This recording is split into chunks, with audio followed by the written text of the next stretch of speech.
Hello everyone, क्या हाल चाल है भाई लोगों आप सभी के। उम्मीद करता हूँ बहुत ही बढ़िया जानदार शानदार होंगे मेरे प्यारे बच्चों। आप सभी का बहुत बहुत स्वागत है आपके अपने चैनल एसएससी 24/7 पाठशाला में। इस पाठशाला में बेटा अभी हमने लास्ट क्लास में करा था हमारी पोस्टमार्टम वाली सीरीज़ का आरंभ, और उसमें हमने मई से लेके अगस्त तक के जितने भी स्पोर्ट्स के सेक्शन से करंट अफेयर्स वाले क्वेश्चन आ सकते हैं, ठीक है। स्पोर्ट्स के सेक्शन के हर एक क्वेश्चन को हमने बहुत ही बेहतरीन तरीके से कवर किया था। अगर अभी तक आपने वो वीडियो नहीं देखा है बेटा, तो ऊपर आई बटन पे क्लिक करो, वहाँ पे आपको लिंक मिल जाएगा, ठीक है। और अपना स्पोर्ट्स का सेक्शन जो है बहुत अच्छे से प्रिपेयर कर लो, क्योंकि बहुत ही बढ़िया लेवल के क्वेश्चंस थे, ठीक है, बिल्कुल एग्जाम ओरिएंटेड। आज इस पोस्टमार्टम वाली सीरीज में हम करने जा रहे हैं बेटा अपने 3 सेक्शंस। एक तो अवार्ड्स एंड ऑनर्स, ठीक है, जितने भी प्राइज़ मिले हैं, ठीक है, जितने भी इम्पोर्टेंट अवार्ड्स हैं, और साथ ही साथ जितने भी इम्पोर्टेंट अपॉइंटमेंट्स हुए हैं, जितने भी लोगों की डेथ्स हुई हैं, वो सारे के सारे सेक्शन हम यहाँ पे डिस्कस करने जा रहे हैं, ठीक है। और ये बहुत ही बढ़िया वाला सेशन होने वाला है, क्योंकि अपॉइंटमेंट से बहुत सारे क्वेश्चंस आते हैं। तो इस वीडियो को शुरू से लेकर एंड तक देखना, बहुत ही बढ़िया बढ़िया लेवल के क्वेश्चंस हमने आप लोगों के लिए कंपाइल किया है, ठीक है। तो चलो स्टार्ट करते हैं फिर आज बिना समय गवाए अपना पहला क्वेश्चन। देखो बेटा, पहला क्वेश्चन है, who won the Palme d'Or at the 78th Cannes film festival. 78वें कांस फिल्म फेस्टिवल में पाल्म डियोर किसने जीता है? तो ये जीता है बेटा ऑप्शन बी ने, यानी कि जाफर पनाही ने, ठीक है। चलो अब डिटेल्स डिस्कस करते हैं फटाफट से। 78th कैनुअल फिल्म फेस्टिवल 2025 का आयोजन 13 मई से 24 मई तक कैन्स फ्रांस में किया गया था, ठीक है। ईरानी फिल्म डायरेक्टर जाफर पनाही को उनकी film it was just an accident के लिए पाल्म डियोर से सम्मानित किया गया है। Palm Dior cans film festival का सर्वोच्च सम्मान माना जाता है, और इसे बेस्ट फीचर फिल्म के डायरेक्टर को दिया जाता है। क्लियर है। कैन्स फिल्म फेस्टिवल के बारे में बात करते हैं, ये दुनिया के सबसे प्रतिष्ठित और प्रसिद्ध फिल्म महोत्सवों में से एक होता है। ये हर साल कैन्स फ्रांस में आयोजित किया जाता है। इसकी शुरुआत हुई थी बेटा 1946 में। पाल्म डियोर इसका सबसे महत्वपूर्ण और सर्वोच्च पुरस्कार होता है। क्लियर है। नेक्स्ट क्वेश्चन देखेंगे बेटा, who received the UNESCO press freedom prize in 2025। देखो, प्रेस फ्रीडम से सबसे पहले ये जान लो कि इंडिया का कोई भी जो हमारा मीडिया चैनल है या फिर जितने भी न्यूज़पेपर्स हैं, ये कभी भी इसमें शामिल नहीं हो सकते, बेचारे आज़ाद नहीं हैं, ठीक है। तो यहाँ पर इसका सही आंसर क्या होगा बेटा, 2025 में यूनेस्को प्रेस फ्रीडम प्राइज किसे प्रदान किया गया है? तो यह है ऑप्शन सी, ला प्रेंसा, ठीक है। ऑप्शन सी, ला प्रेंसा।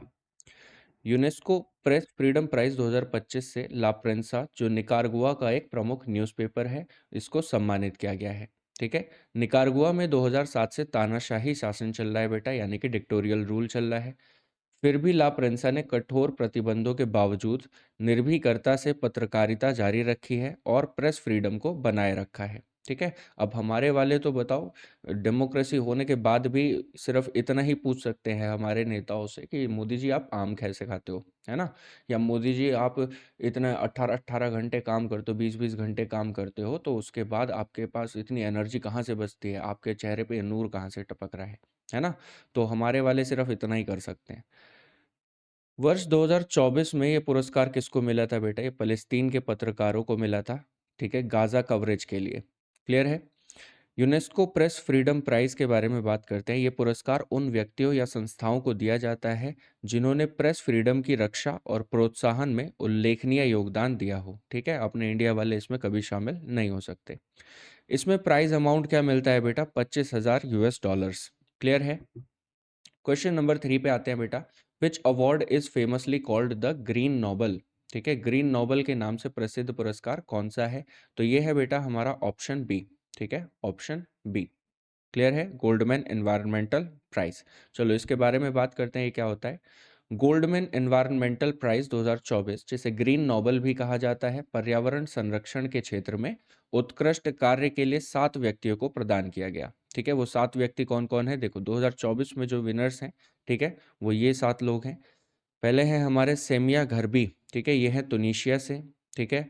बतमुंख लवसुंदेश, ये है मंगोलिया से, ठीक है। बेसजना गुरी एंड ओल्सी निका, ठीक है, ये है अल्बेनिया से। कार्लोस मालो मोलिना, ठीक है, ये है कैनरी आइलैंड से। लॉरेन एलन, ये है नॉर्थ अमेरिका यूएसए से, ठीक है। मैरिल्यूस कैनेक्री मुरियारी, ठीक है, देखो बहुत बढ़िया बढ़िया नाम है, ठीक है। ये है पेरू से, ठीक है, साउथ अमेरिका पेरू से। About the Goldman environmental prize, देखो इसके बारे में थोड़ी सी बात करते हैं। इसकी स्थापना हुई थी बेटा 1989 में। ठीक है, इसके फाउंडर्स कौन है? Richard and Rodan Goldman. ठीक है, इसके ऑर्गेनाइजर है बेटा गोल्डमैन एनवायरमेंटल फाउंडेशन, यूएसए में जो स्थित है। ठीक है, इसमें प्राइज अमाउंट जो मिलता है बेटा वो होता है $2 लाख। ठीक है, $2 लाख, यानी कि लगभग इंडियन रुपीज में 1.67 करोड़। क्लियर है? क्वेश्चन नंबर 4 देखेंगे बेटा। How many members of parliament were awarded the संसद रत्न अवार्ड इन 2025?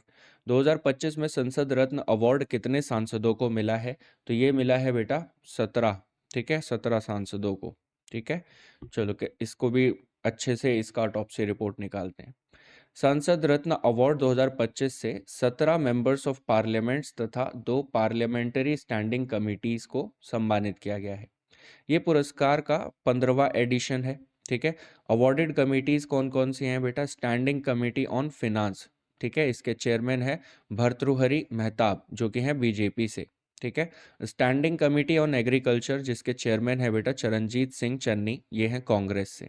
ठीक है, संसद रत्न अवार्ड के बारे में बात करते हैं बेटा। इसको ऑर्गेनाइज करता है प्राइम पॉइंट फाउंडेशन और ई मैगजीन प्रीसेंस।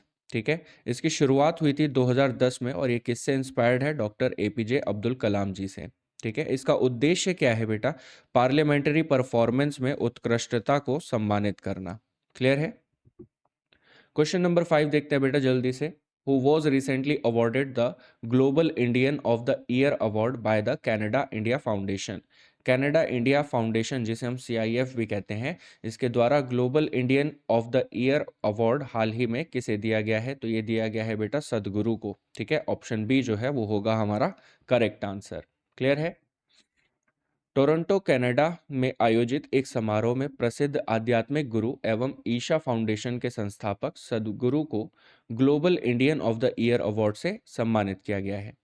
यह सम्मान कनाडा इंडिया फाउंडेशन CIF द्वारा प्रदान किया गया। उन्हें ह्यूमन कॉन्शियसनेस अवेयरनेस और एनवायरमेंटल कंजर्वेशन के लिए किए गए योगदान हेतु सम्मानित किया गया है।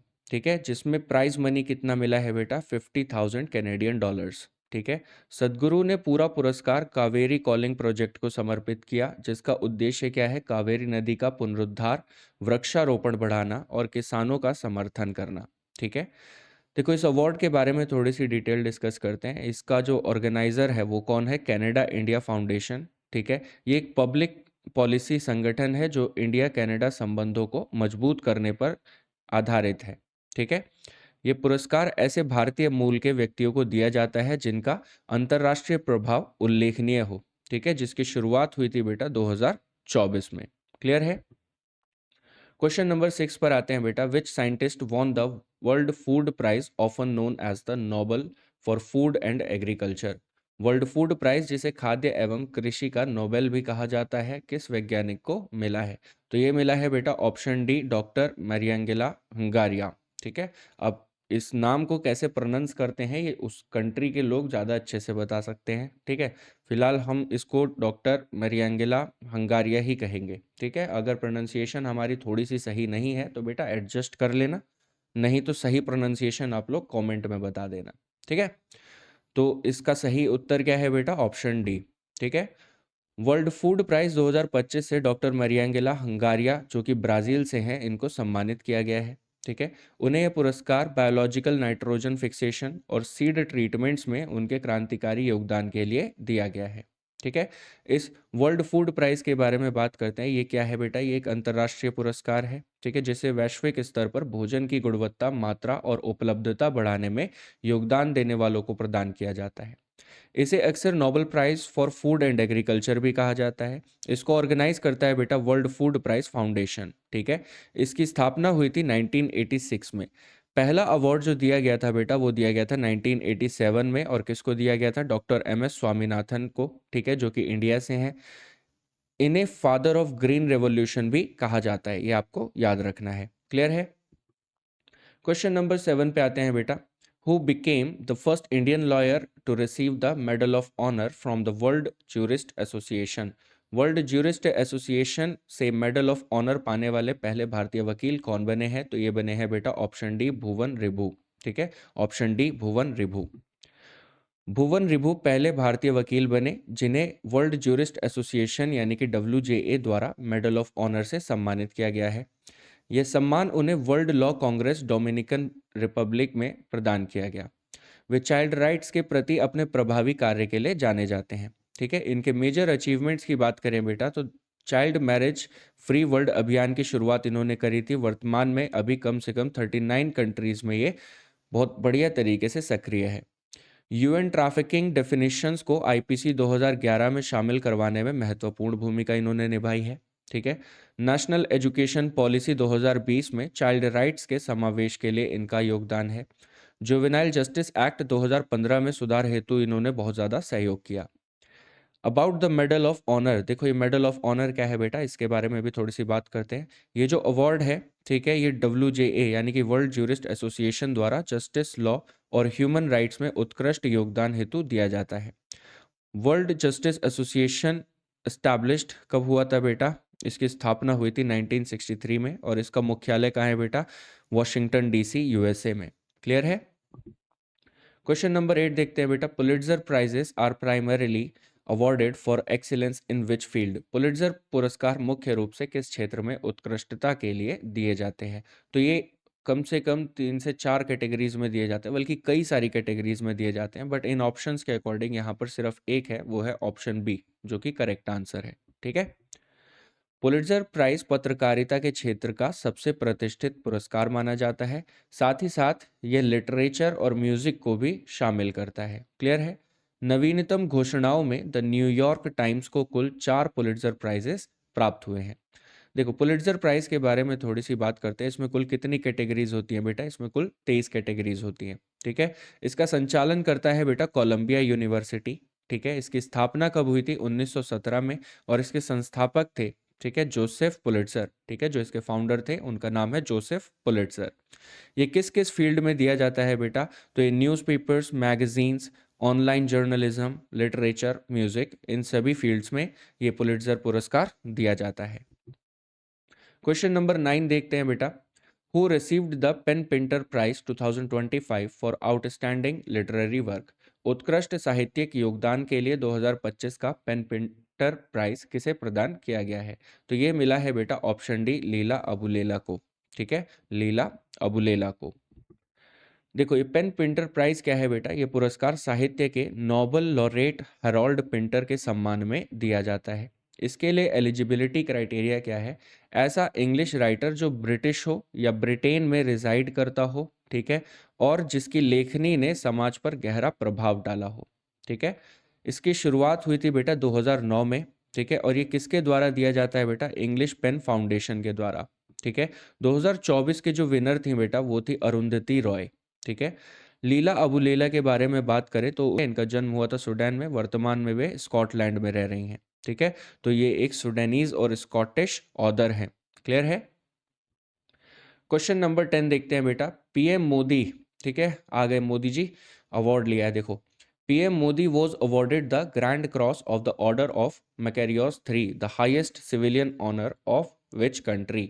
ठीक है, PM मोदी को किस देश के सर्वोच्च नागरिक सम्मान grand cross of the order of Makarios 3 से सम्मानित किया गया है? देखो कितना बढ़िया सा नाम है और कितना बड़ा नाम है इस अवार्ड का। ठीक है, अभी और भी अवार्ड आएंगे जो मोदी जी को मिले हैं। यहाँ पे बेटा जो सही उत्तर है वो है ऑप्शन सी, ठीक है, साइप्रस। ठीक है, ऑप्शन सी, साइप्रस। प्रधानमंत्री नरेंद्र मोदी को Grand cross of the order of Makarios 3 से सम्मानित किया गया है। ठीक है, साइप्रस का सर्वोच्च नागरिक सम्मान हाईएस्ट सिविलियन ऑनर होता है।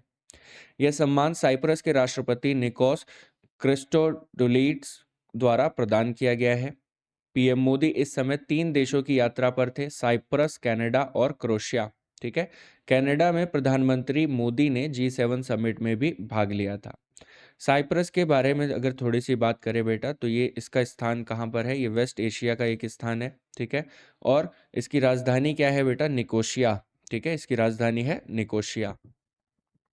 क्वेश्चन नंबर 11 देखते हैं बेटा। Who was crowned miss world 2025? Miss world 2025 का ताज किसने पहना है? तो ये पहना है बेटा ऑप्शन सी, ओपाल सुचाता श्वांगश्री ने। ठीक है, ओपाल सुचाता श्वांगश्री ने। देखो मिस वर्ल्ड 2025 के बारे में बात करते हैं। मिस वर्ल्ड क्या है बेटा? एक अंतर्राष्ट्रीय सौंदर्य प्रतियोगिता होती है। यह दुनिया की 4 प्रमुख अंतर्राष्ट्रीय ब्यूटी कॉम्पिटिशन्स में से एक होता है। ठीक है, अन्य 3 कौन-कौन से होते हैं? एक तो होता है मिस यूनिवर्स, मिस इंटरनेशनल और मिस अर्थ। इसकी स्थापना कब हुई थी बेटा? 1951 में। ठीक है, एरिक मॉर्ले के द्वारा।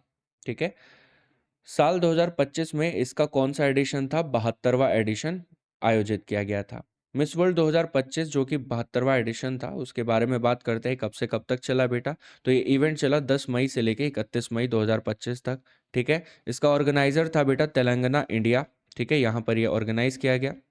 इसमें जो विनर है बेटा वो है ओपाल सुचाता चुवांगचरी, जो कि बिलोंग करती हैं थाईलैंड से। ठीक है, ओपाल सुचाता थाईलैंड की पहली मिस वर्ल्ड विनर बनी है। रनर अप में कौन है बेटा? हैसेट डेरेजे अडमासू। ठीक है, ये है एथियोपिया से। ठीक है, इंडिया की प्रतिनिधि कौन थी बेटा? नंदिनी गुप्ता। क्लियर है?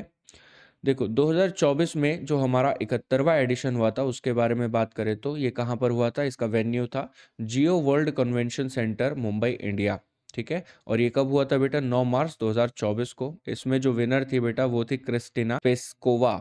ठीक है, ये थी जेक रिपब्लिक से। Miss world Indian winners. ठीक है, इसमें बात करें तो इंडिया से अभी तक कितनी मिस वर्ल्ड रह चुकी हैं बेटा? तो देखो रीटा फारिया, ठीक है, ये थी 1966 की विनर। ऐश्वर्या राय 1994 की विनर रह चुकी हैं। ठीक है, डायना हेडन ये रह चुकी हैं 1997 में विनर।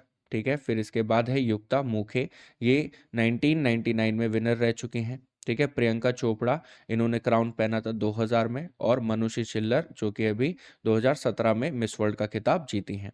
क्लियर है? क्वेश्चन नंबर 12 पे आते हैं बेटा। Who was awarded the officer of the order of the star of घना? देखो कितना बड़ा नाम है इस ऑर्डर का। ठीक है, इस अवार्ड का, sorry. Ghana's highest civilian honour.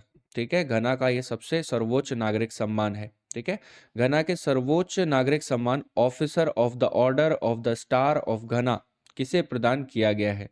तो ये मिला है बेटा हमारे, आप लोग गेस करो किसको मिला होगा। ठीक है, गेस करोगे और वो हमेशा सही होगा। ठीक है, ये बिल्कुल उन्हीं को मिला है जिनको आप सोच रहे हो, यानी कि ऑप्शन सी। ठीक है, नरेंद्र मोदी जी को।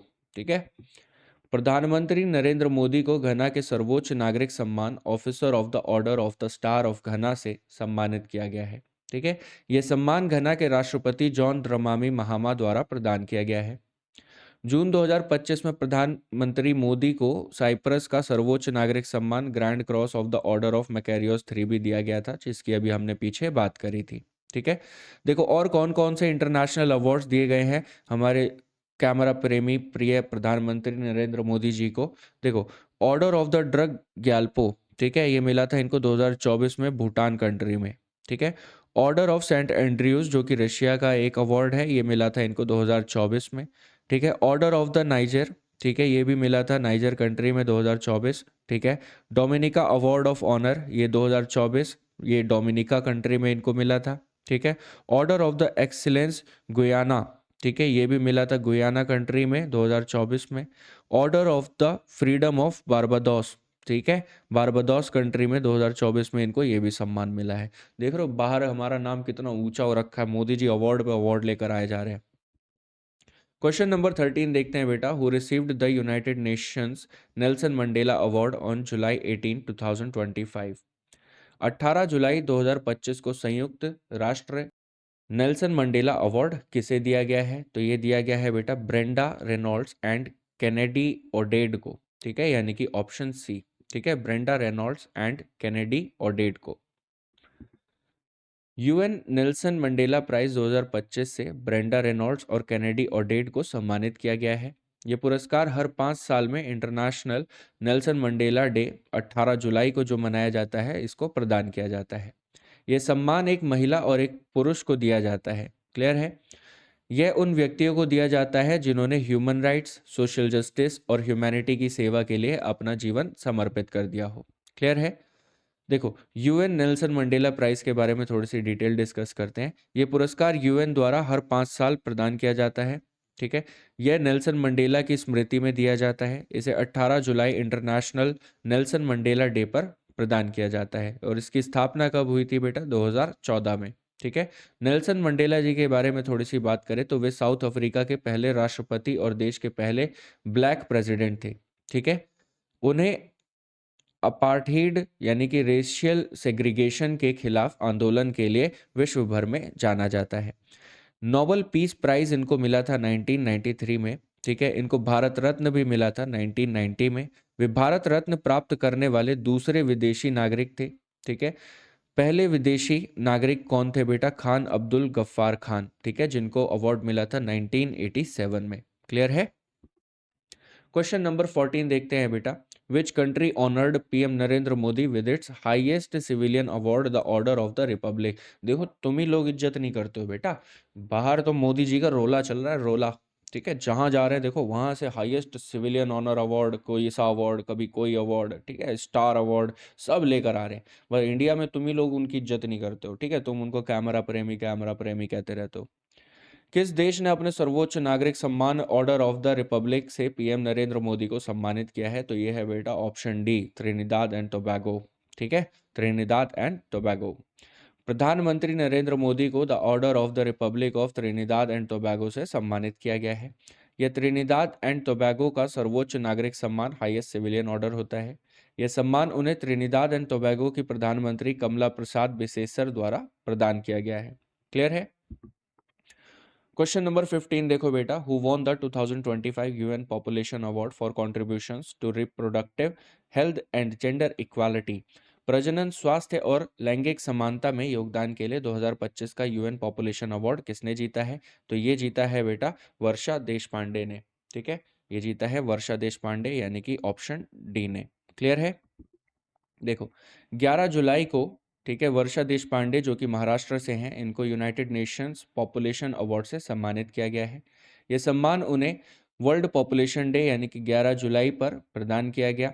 ठीक है, यह पुरस्कार दो कैटेगरीज में दिया जाता है, इंडिविजुअल और इंस्टीट्यूशंस। ठीक है, इंस्टीट्यूशंस कैटेगरी में यह सम्मान किसने जीता है बेटा? International union for the scientific study of population, जिसे हम कहते हैं IUSSP। ठीक है, इसको दिया गया है। Why was Varsha Deshpande awarded? इनको ये सम्मान क्यों दिया गया है? ठीक है, तो यहाँ पर पूरा डेफिनेशन लिखा है क्यों दिया गया है, चलो पढ़ते हैं। उन्हें यह सम्मान सेक्स सिलेक्टिव अबॉर्शंस को रोकने और जेंडर इक्वालिटी को बढ़ावा देने के क्षेत्र में उत्कृष्ट कार्य के लिए दिया गया है। ठीक है, यूएन पॉपुलेशन अवार्ड क्या है बेटा? इसके बारे में थोड़ी सी बात करते हैं। ये एक इंटरनेशनल अवार्ड है जो कि यूनाइटेड नेशंस द्वारा दिया जाता है। इसे उन इंडिविजुअल्स और ऑर्गेनाइजेशंस को दिया जाता है जिन्होंने population issues, reproductive health, gender equality के क्षेत्रों में महत्वपूर्ण योगदान दिया होता है। प्रेजेंटेड बाय, ठीक है, ये प्रेजेंट किया जाता है यूनाइटेड नेशंस पॉपुलेशन फंड द्वारा। ठीक है, जिसे हम कहते हैं UNFPA। इसकी स्थापना हुई थी बेटा 1981 में। ठीक है, और पहला अवार्ड दिया गया था इंदिरा गांधी को 1983 में। क्लियर है। क्वेश्चन नंबर 16 देखते हैं बेटा। Who was honoured with the Kalinga Ratna award 2024 for contributions to education and culture? शिक्षा और संस्कृति में योगदान के लिए कलिंग रत्न अवार्ड 2024 किसे प्रदान किया गया है? तो ये दिया गया है बेटा ऑप्शन सी, धर्मेंद्र प्रधान जी को। ठीक है, ऑप्शन सी, धर्मेंद्र प्रधान जी को। चलो इसके बारे में भी थोड़ी सी बात करते हैं। कलिंगा रत्न अवार्ड 2024 केंद्रीय शिक्षा मंत्री धर्मेंद्र प्रधान जी को प्रदान किया गया है। ठीक है, यह सम्मान उन्हें एजुकेशन क्षेत्र में सुधार और इंडियन लैंग्वेजेस को बढ़ावा देने के लिए दिया गया। ये अवार्ड प्रेसिडेंट द्रौपदी मुर्मू द्वारा प्रदान किया गया है। यह पुरस्कार 2021 के बाद पहली बार अब प्रदान किया गया है। ठीक है, कलिंगा रत्न अवार्ड क्या होता है बेटा? यह पुरस्कार हर साल दिया जाता है। यह उन उड़ीसा के प्रसिद्ध व्यक्तियों को दिया जाता है जिन्होंने राष्ट्रीय या अंतर्राष्ट्रीय स्तर पर किसी भी क्षेत्र में महत्वपूर्ण योगदान दिया हो। यह अवार्ड सरला साहित्य संसद संस्था द्वारा दिया जाता है। ठीक है, इसकी स्थापना हुई थी बेटा 2007 में। ठीक है, इसकी शुरुआत हुई थी 2007 में। पास्ट विनर्स की बात करें तो बेटा 2024 के जो विनर हैं वो कौन है? धर्मेंद्र प्रधान। ठीक है, और ये है एजुकेशन पब्लिक सर्विस से रिलेटेड, इनको ये अवार्ड मिला है। 2021 में जीता था ये विश्वभूषण हरिचंदन ने। ठीक है, पब्लिक सर्विस एडमिनिस्ट्रेशन के लिए। क्लियर है। क्वेश्चन नंबर 17 आते हैं बेटा। Who was crowned miss universe India 2025? Who was crowned, ये तो रिपीट हो गया क्वेश्चन। ठीक है, दो दो जगह रिपीट हो गया, एक पढ़ लेते हैं। Who was crowned miss universe India 2025? ठीक है, इसे यहाँ से काट दो। ठीक है, फिर बाकी हिंदी में पढ़ लेंगे। मिस यूनिवर्स इंडिया 2025 का खिताब किसने जीता है बेटा? तो ये जीता है ऑप्शन सी, मनिका विश्वकर्मा। ठीक है, Manika Vishwakarma.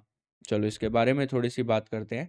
Miss universe India 2025 का आयोजन 18 अगस्त 2025 को जयपुर राजस्थान में किया गया था। यह प्रतियोगिता का दूसरा संस्करण यानी कि सेकेंड एडिशन था। मनिका विश्वकर्मा ने यह खिताब जीता है। ठीक है, इसके साथ ही मनिका विश्वकर्मा ने मिस यूनिवर्स 2025 के लिए भी क्वालिफाई कर लिया है। मिस यूनिवर्स इंडिया क्या होता है बेटा? देखो, ये भारत की एक ब्यूटी पेजेंट कंपटीशन है। इसकी विनर इंडिया का प्रतिनिधित्व मिस यूनिवर्स प्रतियोगिता में करती है। ठीक है, इसका ऑर्गेनाइजर कौन है बेटा? ग्लैम आनंद ग्रुप। ठीक है, इसका पहला एडिशन हुआ था 2024 में, और 2024 की जो विनर थी बेटा वो थी रिया सिंह। ठीक है, मिस यूनिवर्स के बारे में थोड़ी सी बात करते हैं। तो इसका पहला जो एडिशन था बेटा वो था 1952 में। 2024 में इसका 73rd एडिशन हुआ था। ठीक है, और जिसमें विनर रही हैं विक्टोरिया किजेर थिलविग। ठीक है, जो कि है डेनमार्क से। 2025 में इसका 74वां एडिशन हुआ था, जो कि हुआ था 21 नवंबर 2025 को। ठीक है, इसका लोकेशन क्या था बेटा? नोंथाबुरी, थाईलैंड। ठीक है, इंडियाज मिस यूनिवर्स विनर्स की बात करें तो बेटा भारत की जितनी भी अभी तक मिस यूनिवर्स हैं वो है सुष्मिता सेन 1994 में। ठीक है, लारा दत्ता सन 2000 में, हरनाज संधू 2021 में। क्लियर है? क्वेश्चन नंबर 18 पे आते हैं बेटा। Who won the best actress award at the 71st National Film Awards? 71वें राष्ट्रीय फिल्म पुरस्कारों में सर्वश्रेष्ठ अभिनेत्री का पुरस्कार किसे मिला है?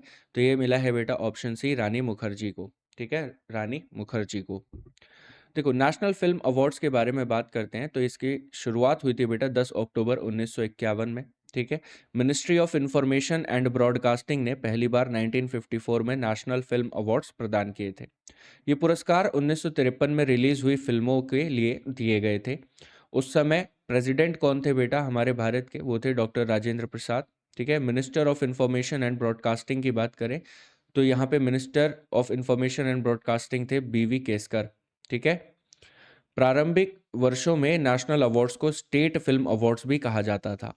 पहला best feature film award 1954 Marathi film श्यामची आई को मिला था। ठीक है, 71वें नेशनल फिल्म अवार्ड्स की बात करें तो इसमें किस किस ने ये अवार्ड जीता है बेटा? तो बेस्ट फीचर फिल्म, ठीक है, मेजर कैटेगरीज जो हैं वो ये हैं। बेस्ट फीचर फिल्म इसमें में मिला है 12th फेल, जो एक मूवी आई थी विक्रांत मैसी की। ठीक है, जो कि एक हिंदी मूवी है। फिर है बेस्ट नॉन फीचर फिल्म, ये था फ्लोरिंग मैन। ठीक है, फ्लावरिंग मैन, ये भी एक हिंदी मूवी है। बेस्ट पॉपुलर फिल्म है रॉकी और रानी की प्रेम कहानी। ठीक है, बेस्ट फिल्म है बेटा जो कि एनिमेशन वीएफएक्स कॉमिक में आई है वो है हनुमान। ठीक है, ये एक तेलुगु मूवी है। Best director Sudipto Sen. ठीक है, the Kerala story. Short films documentaries की बात करें तो बेटा बेस्ट शॉर्ट फिल्म जो कि अप टू 30 मिनट्स की है वो है गिद्ध द स्कैवेंजर्स। ठीक है, फिर नेक्स्ट है बेटा बेस्ट डॉक्यूमेंट्री। ठीक है, ये है हमारी गॉड वल्चर एंड ह्यूमन। ठीक है, ये 3 लैंग्वेजेस में है, इंग्लिश, हिंदी एंड तेलुगु। ठीक है, अगर एक्टिंग के बारे में बात करें तो बेस्ट एक्टर का अवार्ड मिला है शाहरुख खान को जवान मूवी के लिए, विक्रांत मैसी को 12th फेल के लिए, और बेस्ट एक्ट्रेस की बात करें तो रानी मुखर्जी को यह अवार्ड मिला है मिसेस चैटर्जी वर्सेस नॉर्वे के लिए। क्लियर है? देखो, थोड़ी सी डिटेल्स और डिस्कस करते हैं यहाँ पे। पहली मूवी जो कि बेस्ट फिल्म में काउंट हुई थी और लैंग्वेजेस यहाँ पे मेंशन है, पहली थी कटहल अ जैक फ्रूट मिस्ट्री, ये एक हिंदी मूवी है। ठीक है, तेलुगु मूवी जो कि बेस्ट फिल्म में काउंट हुई है वो है भगवंत केसारी। ठीक है, पहली तमिल मूवी जो थी वो थी बेटा पार्किंग। ठीक है, पार्किंग। फिर पंजाबी मूवी जो है बेटा वो है गुड्डे गुड्डे चा। ठीक है, उड़िया मूवी थी एक पुष्करा। ठीक है, फिर इसी के साथ मराठी मूवी थी जो कि अभी हमने पीछे देखा जिसको अवार्ड मिला था श्यामची आई। ठीक है, श्यामची आई। फिर मलयालम लैंग्वेज में जो मूवी थी बेटा वो थी उलुजुकू। ठीक है, उलुजुकू। कन्नड़ा मूवी जो थी बेटा वो थी कंडिलू द रे ऑफ होप। ठीक है, गुजराती मूवी जो थी बेटा गुजराती लैंग्वेज में वो थी वश। ठीक है, फिर बंगाली मूवी की बात करें तो ये थी बेटा डीप फ्रिज। ठीक है, डीप फ्रिज। क्वेश्चन नंबर 19 की बात करते हैं बेटा। Which Indian institution received the 2025 Equator Prize from the United Nations Development Program UNDP? संयुक्त राष्ट्र विकास कार्यक्रम जिसे हम कहते हैं यूएनडीपी द्वारा 2025 का इक्वेटर प्राइज किस भारतीय संस्था को प्रदान किया गया है? तो ये मिला है बेटा option A Bibi Fatima self help group को। ठीक है, Bibi Fatima self help group. United Nations Development Programme ने इक्वेटर प्राइज 2025 की घोषणा की है। इस वर्ष कुल 10 इंस्टीट्यूशंस यानी कि 10 संस्थाओं को यह पुरस्कार दिया गया है। ठीक है, जिनमें इंडिया का भी एक संस्था शामिल है। ठीक है, यह घोषणा वर्ल्ड इंडिजिनस पीपल्स डे 9 अगस्त पर की गई थी। इंडिया से यह पुरस्कार बीबी फातिमा सेल्फ हेल्प ग्रुप ने जीता है। ठीक है, इस संस्था को फूड सिक्योरिटी बढ़ाने तथा वुमेन एंड यूथ एम्पावरमेंट में उत्कृष्ट योगदान के लिए सम्मानित किया गया है। इक्वेटर प्राइज के बारे में अगर बात करें बेटा, तो ये है एक इंटरनेशनल अवार्ड है। ठीक है, ये पुरस्कार उन कम्युनिटीज या इंस्टीट्यूशंस को दिया जाता है जो पॉवर्टी रिडक्शन, बायोडाइवर्सिटी कंजर्वेशन और सस्टेनेबल रिसोर्स यूज को साथ लेकर कार्य करते हैं। क्लियर है? यह पुरस्कार केवल उन देशों की संस्थाओं को दिया जाता है जो इक्वेटोरियल बेल्ट में स्थित है। ठीक है, इक्वेटोरियल बेल्ट क्या है बेटा? यह क्षेत्र ट्रॉपिक ऑफ कैंसर और ट्रॉपिक ऑफ कैप्रिकॉर्न के बीच स्थित देशों को शामिल करता है। इसकी फ्रीक्वेंसी क्या है बेटा? ये हर 2 साल में अवार्ड दिए जाते हैं। इसकी शुरुआत हुई थी बेटा 2002 में। क्लियर है? क्वेश्चन नंबर 2 पे आते हैं बेटा। एवलिन नियामी, ठीक है, मोहम्मद सले, the winner of miss ocean world 2025 हेल्स from which country? Miss ocean world 2025 की विजेता एवलिन नीम मोहम्मद साले किस देश की हैं? ठीक है, तो ये हैं बेटा हमारी साउथ सुडान। ठीक है, ऑप्शन डी साउथ सुडान से। मिस ओशियन वर्ल्ड 2025 की बात करें बेटा, तो मिस ओशियन वर्ल्ड दुनिया की शीर्ष 10 अंतर्राष्ट्रीय ब्यूटी पेजेंट्स में से एक है।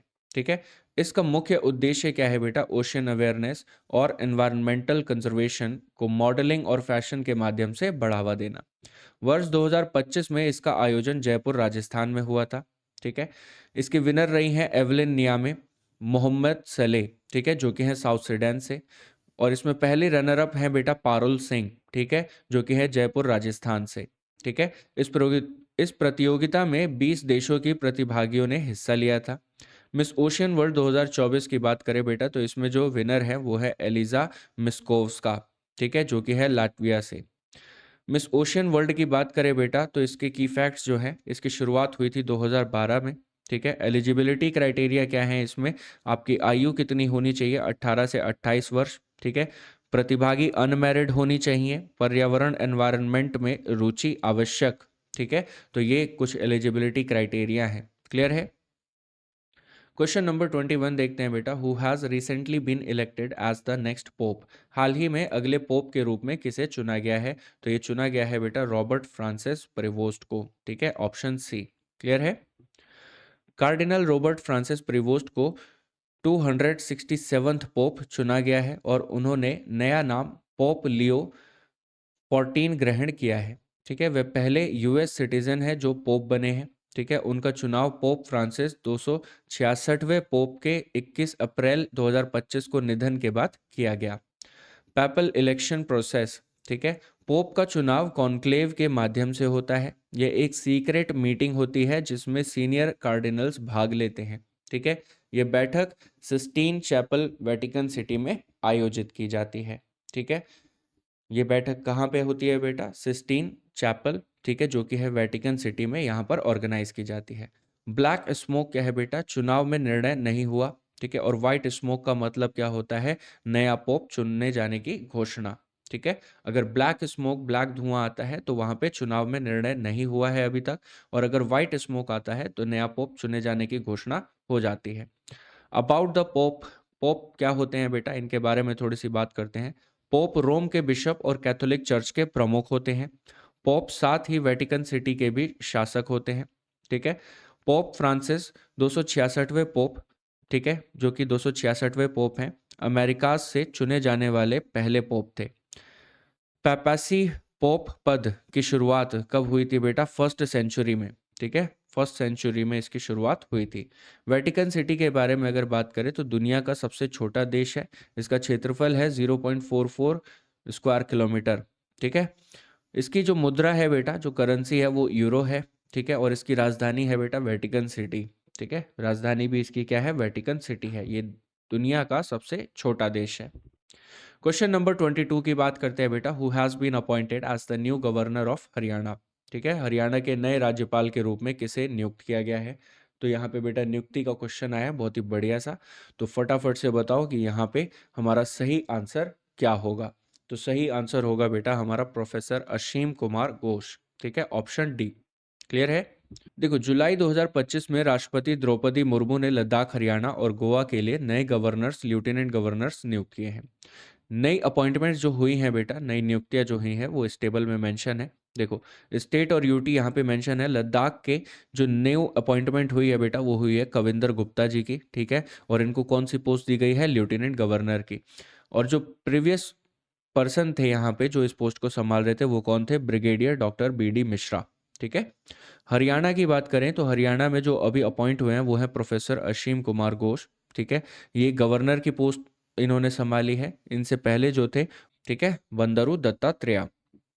फिर नेक्स्ट है बेटा गोवा। गोवा में पी अशोक गजपति राजू, ठीक है, इनको पोस्ट दी गई है गवर्नर की। ठीक है, इनसे पहले थे P S Sreedharan Pillai. Clear है।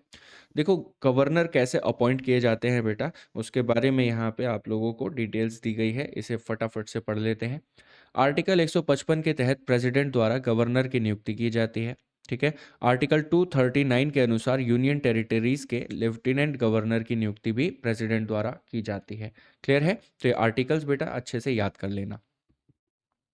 क्वेश्चन नंबर 23 देखते हैं बेटा। Vice president Jagdeep Dhankhar has resigned from his post. Who among the following does not participate in the election of vice president as per the constitution. उपराष्ट्रपति जगदीप धनखड़ ने अपने पद से इस्तीफा दे दिया है। संविधान के अनुसार निम्नलिखित में से कौन उपराष्ट्रपति के चुनाव में भाग नहीं लेता है? ठीक है, तो यहाँ पे हमसे पूछा गया है कि इसके चुनाव में कौन भाग नहीं लेगा। तो इसका सही उत्तर क्या है बेटा? Members of state legislative assemblies. ठीक है, members of state legislative assemblies. ठीक है, ये मेंबर्स इसमें भाग नहीं लेते। वाइस प्रेसिडेंट जगदीप धनखड़ ने राज्यसभा से इस्तीफा दे दिया है। उन्होंने अपने स्वास्थ्य कारणों, हेल्थ रीजंस को इस्तीफे का आधार बनाया है। ठीक है, उनके इस्तीफे के बाद हरिवंश नारायण सिंह जो कि डेप्यूटी चेयरमैन थे राज्यसभा के, ठीक है, उन्होंने राज्यसभा की कार्यवाही मीटिंग्स का संचालन किया। राज्यसभा चेयरमैन के बारे में बात करते हैं बेटा, तो आर्टिकल 63 क्या कहता है? भारत में एक वाइस प्रेसिडेंट होगा। ठीक है। आर्टिकल 64 क्या कहता है? वाइस प्रेसिडेंट राज्यसभा के एक्स ऑफिशियो चेयरमैन होते हैं। आर्टिकल 66 में मेंशन है वाइस प्रेसिडेंट के इलेक्शन प्रोसेस का प्रावधान करता है। ठीक है। Rajya Sabha chairman election. देखो, राज्यसभा के चेयरमैन के लिए अलग से चुनाव नहीं होता है। वाइस प्रेसिडेंट स्वतः ही राज्यसभा के चेयरमैन होते हैं। क्लियर है। Election of the vice president. Vice president के चुनाव में लोकसभा और राज्यसभा के सभी सदस्य मतदान करते हैं। इसमें इलेक्टेड और नॉमिनेटेड दोनों प्रकार के सदस्य वोट कर सकते हैं। मतदान होता है बेटा सीक्रेट बैलेट द्वारा। ठीक है। चुनाव में proportional representation by single transferable vote यानी कि एसटीवी मेथड का उपयोग होता है। क्लियर है।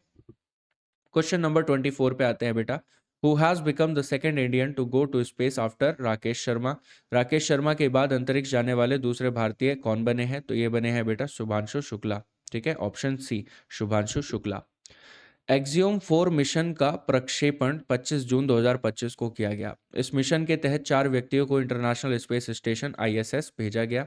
इन 4 लोगों में से एक इंडिया के शुभांशु शुक्ला हैं। ठीक है। इस मिशन के बाद शुभांशु शुक्ला राकेश शर्मा 1984 के बाद अंतरिक्ष में जाने वाले दूसरे भारतीय बन गए हैं। शुभांशु शुक्ला के बारे में बात करें बेटा, तो मूल रूप से ये लखनऊ उत्तर प्रदेश से हैं। वे इंडियन एयरफोर्स में टेस्ट पायलट हैं। उन्हें गगनयान मिशन में भी 2 अन्य भारतीयों के साथ अंतरिक्ष जाने के लिए चुना गया है। एक्सियोम मिशन 4 एक प्राइवेट स्पेस फ्लाइट है जिसे आईएसएस के लिए चलाया गया। ठीक है। लॉन्च स्थल क्या होगा बेटा इसका? वो होगा नासा का कैनेडी स्पेस सेंटर फ्लोरिडा, जो कि है यूएसए में। ठीक है। यह मिशन संयुक्त रूप से संचालित किया गया है axiom space private American space company, ठीक है, नासा और स्पेस एक्स द्वारा। लॉन्च डेट क्या है बेटा? 25 जून 2025। ठीक है। इसमें स्पेस एक्स के फैल्कन 9 रॉकेट और ड्रैगन स्पेसक्राफ्ट का उपयोग किया गया है। क्लियर है। क्वेश्चन नंबर 25 देखते हैं बेटा जल्दी से। Lee Jaemyung has been appointed as the president of which country. Lee Jaemyung को किस देश का राष्ट्रपति नियुक्त किया गया है? तो इन्हें नियुक्त किया गया है बेटा साउथ कोरिया का नए राष्ट्रपति के रूप में। क्लियर है। ली जाम्यूंग जो साउथ कोरिया की लिबरल पार्टी के उम्मीदवार हैं, देश के नए प्रेसिडेंट नियुक्त किए गए हैं। पूर्व राष्ट्रपति यून सो क्योल को अप्रैल में इम्पीच किया गया था। ठीक है। साउथ कोरिया के बारे में बात करें तो ये देश ईस्ट एशिया में स्थित है और इसका कैपिटल क्या है बेटा? सियोल। ठीक है, इसका कैपिटल है सियोल। क्वेश्चन नंबर 26 देखेंगे बेटा, who has recently been elected as the president of the 80th session of the United Nations general assembly. संयुक्त राष्ट्र महासभा के 80वें सत्र के अध्यक्ष के रूप में हाल ही में किसे चुना गया है? तो इसे चुना गया है बेटा एनालेना बारबोक को। ठीक है, एनालिना बारबोक को। ठीक है, इन्हें चुना गया है। देखो, जर्मनी के पूर्व विदेश मंत्री एनालिना बारबोक को यूनाइटेड नेशंस जनरल असेंबली, जिसे हम कहते हैं यूएनजीए, ठीक है, उसके 80वें सेशन का प्रेसिडेंट चुना गया है। यूएनजीए का 80 सेशन जो हुआ है बेटा, वो 9 सितंबर से स्टार्ट हुआ है। एनालिना बारबोक अब तक की सबसे युवा प्रेसिडेंट बनी है और वे यूएन जनरल असेंबली की 5वीं महिला प्रेसिडेंट भी बनी है। ठीक है, फीमेल प्रेसिडेंट्स की बात करें जो यूएन जनरल असेंबली में अभी तक फीमेल प्रेसिडेंट्स हैं, ठीक है, उनका नाम यहाँ पे मेंशन है बेटा। तो उनका नाम है सबसे पहला विजया लक्ष्मी पंडित। ठीक है, ये इंडिया से थी, ये बनी थी 8वें सेशन यानी कि 1953 में। ठीक है, और ये पहली भारतीय महिला थी और पहली महिला थी जो कि एशिया से थी। ठीक है, फिर उसके बाद थी एनजी एलिजाबेथ ब्रूक्स। ठीक है, ये बनी थी 24वें सेशन में। ठीक है, और जो कि हुआ था 1969 में, और ये कहाँ से हैं बेटा? लिबेरिया से। ठीक है, ये फर्स्ट वुमेन थी जो कि अफ्रीका से यहाँ की प्रेसिडेंट बनी थी। फिर है उसके बाद शेख हया राशिद अल खलीफा। ठीक है, ये थी बहरान से। ठीक है, 61वें सेशन यानी कि 2006 में ये पहली महिला थी जो कि अरब स्टेट से थी। मारिया फर्नांडा एस्पिनोजा गार्सेस, ठीक है, ये थी इक्वाडोर से। ठीक है, 2018 में यानी कि 73वें सेशन में। ठीक है, और ये पहली महिला थी बेटा जो कि लैटिन अमेरिका से थी। ठीक है, फिर उसके बाद है एनालिना बारबोक। ठीक है, ये जर्मनी से हैं 80वें सेशन यानी कि 2025 में, और ये अब तक की यंगेस्ट प्रेसिडेंट है और 5वीं फीमेल प्रेसिडेंट है। क्लियर है? देखो, जो इससे पहले 79th सेशन था उसके प्रेसिडेंट के बारे में बात करें तो उनका नाम था फिलेमोन यांग। ठीक है, जो कि है कैमरून अफ्रीका से। क्लियर है? क्वेश्चन नंबर 27 देखो बेटा, who has been appointed as the new chief of रॉ। रॉ के नए चीफ के रूप में किसे नियुक्त किया गया है? तो ये है बेटा ऑप्शन बी, पराग जैन। ठीक है, ऑप्शन बी, पराग जैन। क्लियर है? पराग जैन को रिसर्च एंड एनालिसिस विंग यानी कि रॉ का नया चीफ नियुक्त किया गया है। उन्होंने रवि सिन्हा का स्थान लिया है। ठीक है, वे 1 जुलाई से इस पद का कार्यभार संभालेंगे और उनका कार्यकाल कितना होगा बेटा? 2 साल का। पराग जैन की बात करें तो ये एक आईपीएस ऑफिसर हैं। ठीक है, वर्तमान में वे रॉ के एविएशन रिसर्च सेंटर यानी कि आर्क के प्रमुख थे। ठीक है, अब वे चीफ ऑफ रॉ के रूप में काम करेंगे। ठीक है, raw research and analysis wing के बारे में बात करते हैं तो इसकी स्थापना हुई थी बेटा 1968 में।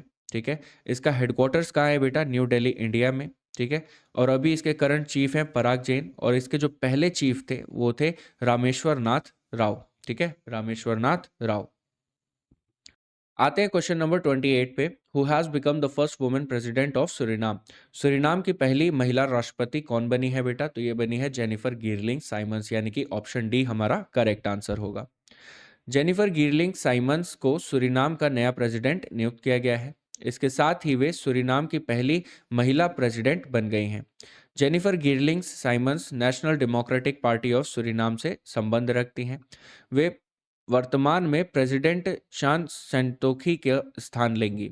ठीक है, सुरिनाम के बारे में थोड़ी सी डिटेल्स यहाँ पे डिस्कस करते हैं। ये साउथ अमेरिका में स्थित एक देश है। ठीक है, इसका कैपिटल क्या है बेटा? पैरामरीबो। ठीक है, पैरामरीबो। इंपॉर्टेंट नोट यहाँ पर एक मेंशन किया गया है। देखो, डब्ल्यूएचओ ने सुरीनाम को मलेरिया फ्री कंट्री घोषित किया है। ठीक है, ये अपने नोट्स में बहुत अच्छे से मेंशन कर लेना क्योंकि ऐसे क्वेश्चंस यहाँ पे बहुत पूछे जाते हैं। डब्ल्यूएचओ ने सुरीनाम को क्या कर दिया बेटा? मलेरिया फ्री कंट्री घोषित कर दिया है। ठीक है, ऐसा करने वाला ये अमेजोन रीजन का पहला देश बना है। क्लियर है? क्वेश्चन नंबर 29 पे आते हैं बेटा, who has been elected as the first women secretary general of the United Nations world tourism organization UN tourism. संयुक्त राष्ट्र विश्व पर्यटन संगठन यूएन टूरिज्म की पहली महिला महासचिव के रूप में किसे चुना गया है? तो यह है बेटा ऑप्शन सी हमारा correct answer, Sheikh Nasser Al Nowais को। ठीक है, शेख नासिर अल नवेस को। शेख नासिर अल नवेस को United Nations world tourism organization UN tourism की पहली महिला सेक्रेटरी जनरल के रूप में चुना गया है। शेख यूनाइटेड अरब अमीरात्स यूएई की एक प्रसिद्ध बिजनेस वूमेन है। ठीक है, उनका कार्यकाल जनवरी 2026 से शुरू होगा और वे जुराब पोलोली काशविली जो कि है जॉर्जिया जॉर्जिया से, ठीक है, उनका स्थान लेंगी। यह चुनाव 123वां United Nations Tourism Council session के दौरान हुआ है, जो 30 मई 2025 को स्पेन में आयोजित किया गया था। United Nations world tourism organization, UN tourism की बात करते हैं बेटा। ये यूनाइटेड नेशंस की एक स्पेशलाइज्ड एजेंसी होती है, ठीक है। इसका उद्देश्य ग्लोबल टूरिज्म को बढ़ावा देना और इसे विकसित करना है। इसकी स्टैब्लिशमेंट कब हुआ था बेटा? 1975 में, ठीक है। इसका हेडक्वार्टर है मैड्रिड, स्पेन में, ठीक है। इसमें कुल कितने देश मेंबर्स हैं? 160 कंट्रीज, ठीक है। करंट सेक्रेटरी जनरल कौन है बेटा? जुराब पोलोली कशविली, ठीक है। और अब इनका स्थान किसने ले लिया है? इनका स्थान ले लिया है शेख नासिर अल नोवेस ने। क्लियर है? क्वेश्चन नंबर 30 पे आते हैं बेटा। Which state has appointed Anil Kumble as the brand ambassador of the state forest department and wildlife conservation? राज्य वन विभाग और वन्य जीव संरक्षण के ब्रांड एम्बेसडर के रूप में अनिल कुंबले को किस राज्य ने नियुक्त किया है? ठीक है, तो ये है बेटा हमारा कर्नाटका, ठीक है। ऑप्शन डी हमारा करेक्ट आंसर है। क्लियर है? देखो, इसके बारे में भी थोड़ी सी डिटेल डिस्कस करते हैं। कर्नाटका गवर्नमेंट ने पूर्व भारतीय क्रिकेट टीम के कप्तान अनिल कुंबले को स्टेट फॉरेस्ट डिपार्टमेंट और वाइल्ड लाइफ कंजर्वेशन का ब्रांड एम्बेसडर नियुक्त किया है। वे युवाओं के बीच फॉरेस्ट कंजर्वेशन, ट्री प्लांटेशन और वाइल्ड लाइफ प्रोटेक्शन के प्रति जागरूकता बढ़ाने का कार्य करेंगे। अनिल कुंबले इससे पहले कर्नाटका वाइल्ड लाइफ बोर्ड के वाइस चेयरमैन भी रह चुके हैं। अनिल कुंबले के बारे में अगर थोड़ी सी बात करें इनके अवार्ड्स और अचीवमेंट्स की, तो देखो, इनका बर्थ प्लेस था बेटा बेंगलुरु, कर्नाटका, ठीक है। इनको अर्जुना अवार्ड मिला था 1995 में। इनको पद्मश्री से सम्मानित किया गया, साथ ही साथ Wisden cricketer of the year इनको मिला था 1996 में। 1999 में फिरोज शाह कोटला दिल्ली में पाकिस्तान के खिलाफ एक टेस्ट इनिंग्स में 10 विकेट लेकर जिम लेकर के बाद ऐसा करने वाले दुनिया के दूसरे बॉलर बने थे। इंडिया के लिए टेस्ट क्रिकेट में हाईएस्ट विकेट टेकर ये रह चुके हैं। इन्होंने अब तक कुल 619 विकेट्स लिए हैं। क्लियर है? क्वेश्चन नंबर 31 पे आते हैं बेटा। Who has been appointed as the global tourism ambassador of Maldives in June 2025? June 2025 में मालदीव्स के ग्लोबल टूरिज्म एम्बेसडर के रूप में किसे नियुक्त किया गया है? तो ये नियुक्त किया गया है बेटा ऑप्शन सी, कैटरीना कैफ को, ठीक है, कैटरीना कैफ को। हाल ही में कैटरीना कैफ को मालदीव्स गवर्नमेंट द्वारा ग्लोबल टूरिज्म एम्बेसडर नियुक्त किया गया है, ठीक है। मालदीव्स सरकार ने यह निर्णय टूरिज्म प्रमोशन के उद्देश्य से लिया है, ठीक है। मालदीव्स के बारे में थोड़ी सी डिटेल डिस्कस करते हैं बेटा। ये साउथ एशिया में स्थित एक आइलैंड कंट्री है। ये एशिया का सबसे छोटा देश है। मालदीव्स में लगभग 1200 आइलैंड्स हैं, ठीक है, जिनमें से करीब 200 आइलैंड्स पर लोग निवास करते हैं। इसका कैपिटल है बेटा माले, ठीक है। इसके प्रेसिडेंट हैं मोहम्मद मुइज़्ज़ू, ठीक है, मोहम्मद मुइज़्ज़ू। क्वेश्चन नंबर 32 पे आते हैं बेटा। Who has been elected as the president of the international big cat alliance IBCA? International big cat alliance IBCA के अध्यक्ष के रूप में किसे चुना गया है? तो ये चुना गया है बेटा ऑप्शन सी, भूपेंद्र यादव को, ठीक है। ऑप्शन सी, भूपेंद्र यादव को। देखो, इंटरनेशनल बिग कैट अलायंस, जिसके बारे में हम कई बार बात कर चुके हैं, ठीक है। इसकी पहली असेंबली का आयोजन 16 जून को दिल्ली में किया गया था। इसमें एनवायरनमेंट मिनिस्टर भूपेंद्र यादव को इसका पहला प्रेसिडेंट नियुक्त किया गया है। साथ ही IFS ऑफिसर सत्य प्रकाश यादव को पहले डायरेक्टर जनरल के रूप में चुना गया है। इंटरनेशनल बिग कैट अलायंस के बारे में बात करते हैं बेटा। ये एक इंटरनेशनल अलायंस है। इसका मुख्य उद्देश्य दुनिया की 7 बड़ी बिल्ली प्रजातियों यानी कि बिग कैट्स का संरक्षण करना है, जिसमें इंक्लूड है बेटा tiger, lion, leopard, snow leopard, puma, jaguar और चीता, ठीक है। ये लॉन्च किया गया था बेटा अप्रैल 2023 में PM नरेंद्र मोदी द्वारा, ठीक है। और ये लॉन्च प्रोजेक्ट टाइगर की 50वीं एनिवर्सरी पर किया गया था। अभी इसमें करंट मेंबर्स की बात करें तो बेटा इसमें 5 मेंबर्स हैं, जो कि है इंडिया, निकारागुआ, एस्वातिनी, लिबेरिया और सोमालिया। क्लियर है? ये 5 कंट्रीज हैं जो इसमें मेंबर्स हैं अभी। क्वेश्चन नंबर 33 पे आते हैं बेटा। Who has recently been appointed as the chairman of UPSC? UPSC के चेयरमैन के रूप में हाल ही में किसे नियुक्त किया गया है? तो ये नियुक्त किया गया है बेटा अजय कुमार को, यानी कि ऑप्शन बी जो है वो हमारा करेक्ट आंसर होगा। क्लियर है? अजय कुमार को हाल ही में union public service commission UPSC का चेयरमैन नियुक्त किया गया है। उन्होंने प्रीति सुदान को स्थान लिया है, ठीक है। उनका कार्यकाल 1 अक्टूबर 2027 तक जारी रहेगा। अजय कुमार इससे पहले 2019 से लेकर 2022 तक इंडिया के डिफेंस सेक्रेटरी रहे थे। UPSC के बारे में बात करें बेटा तो ये एक कॉन्स्टिट्यूशनल बॉडी है। इसके बारे में संविधान के पार्ट 14 में बताया गया है। क्लियर है। संबंधित अनुच्छेद जो इससे रिलेटेड आर्टिकल्स है बेटा वो क्या है, आर्टिकल 315 से लेकर 323 तक। क्लियर है। क्वेश्चन नंबर 34 देखते हैं बेटा। क्वेश्चन नंबर 34 है, who is the chairman of CBDT whose tenure has been extended for 1 year. CBDT के चेयरमैन के रूप में जिनका कार्यकाल 1 वर्ष के लिए बढ़ाया गया है, कौन है? ठीक है, तो इनका नाम है बेटा रवि अग्रवाल। ठीक है, यानी कि ऑप्शन डी जो है वो हमारा करेक्ट आंसर होगा। सीबीडीटी चेयरमैन रवि अग्रवाल का कार्यकाल 1 वर्ष के लिए बढ़ा दिया गया है। उनका कार्यकाल 1 जुलाई 2025 से बढ़ाकर 30 जून 2026 तक कर दिया गया है। Ravi Agarwal Indian revenue service IRS के 1988 बैच के अधिकारी हैं। ठीक है, उन्हें जून 2024 में इस पद पर नियुक्त किया गया था, जहां उन्होंने नितिन गुप्ता का स्थान लिया। Central board of direct taxes यानी कि सीबीडीटी के बारे में बात करते हैं। ये क्या है बेटा? ये एक स्टैट्यूटरी बॉडी है। ठीक है, इसका कार्य क्या होता है? डायरेक्ट टैक्सेस, इनकम टैक्स तथा कॉरपोरेट टैक्स का प्रबंध करना। कौन सी मिनिस्ट्री के अंतर्गत आता है बेटा? ये डिपार्टमेंट ऑफ रेवेन्यू यानी कि मिनिस्ट्री ऑफ फिनांस। ठीक है, इसकी फॉर्मेशन कब हुई थी बेटा? इसको बनाया गया था 1 जनवरी 1964 को। ठीक है, under central board of revenue act 1963। ठीक है, इसका हेडक्वार्टर्स है न्यू दिल्ली इंडिया में और इसके चेयरपर्सन अभी कौन है बेटा? रवि अग्रवाल। क्लियर है। क्वेश्चन नंबर 35 देखते हैं बेटा। Who has become the first Buddhist chief justice of India. Bharat के पहले बौद्ध मुख्य न्यायाधीश कौन बने हैं? तो ये बने हैं बेटा option B, Justice B R Gavai. ठीक है, Justice B R Gavai. Clear है।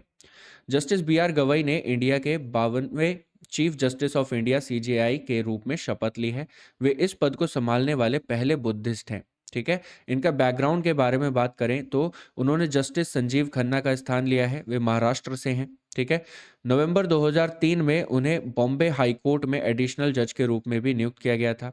2005 में वे परमानेंट जज बने थे। मई 2019 में वे सुप्रीम कोर्ट ऑफ इंडिया के जज नियुक्त हुए थे। क्लियर है। क्वेश्चन नंबर 36 देखते हैं बेटा। Who has been appointed as the new president of the confederation of Indian industry CII for 2025 to 26। 2025-26 के लिए confederation of Indian industry CII के नए अध्यक्ष के रूप में किसे नियुक्त किया गया है? तो इनका नाम है बेटा ऑप्शन सी यानी कि राजीव मेमानी। ठीक है, राजीव मेमानी को नियुक्त किया गया है। राजीव मेमानी को कन्फेडरेशन ऑफ इंडियन इंडस्ट्री का नया प्रेसिडेंट नियुक्त किया गया है। उन्होंने संजीव पुरी का स्थान लिया है। इसके साथ ही सुचित्रा के एला को सीआईआई की वाइस प्रेसिडेंट के रूप में नियुक्त किया गया है। सुचित्रा के एला भारत बायोटेक की को-फाउंडर और मैनेजिंग डायरेक्टर भी हैं। ठीक है, कन्फेडरेशन ऑफ इंडियन इंडस्ट्री के बारे में थोड़ी सी बात करते हैं यहाँ पे। यह व्यवसाय और उद्योग यानी कि बिजनेस एंड इंडस्ट्री से संबंधित एक नॉन गवर्नमेंटल ऑर्गेनाइजेशन है। ठीक है, इसका हेडक्वार्टर कहाँ है बेटा? इसका हेडक्वार्टर है न्यू दिल्ली में। ठीक है, इसकी स्थापना हुई थी 1895 में और करंट प्रेसिडेंट कौन है बेटा? राजीव मेमानी। क्लियर है। क्वेश्चन नंबर 37 पे आते हैं बेटा जल्दी से। Who has been appointed as the new prime minister of Portugal. ठीक है, पुर्तगाल के नए प्रधानमंत्री के रूप में किसे नियुक्त किया गया है? तो ये नियुक्त किया गया है बेटा लुइस मोंटेग्रो को। ठीक है, ऑप्शन सी लुइस मोंटेनेग्रो को। क्लियर है।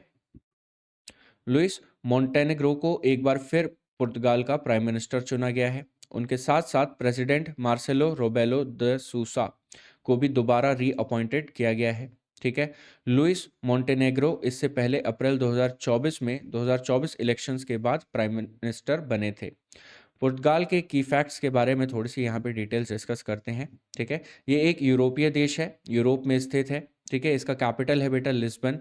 करेंसी यहाँ पर चलती है यूरो। ठीक है, प्रेसिडेंट जो है इसके वो है मार्सेलो रोबेलो द सूसा। ठीक है, प्राइम मिनिस्टर की बात करें बेटा तो यहाँ पे है प्राइम मिनिस्टर हमारे लुइस मोंटेनेग्रो। ठीक है, क्वेश्चन नंबर 38 देखते हैं बेटा। Who has been elected as the new president of Poland.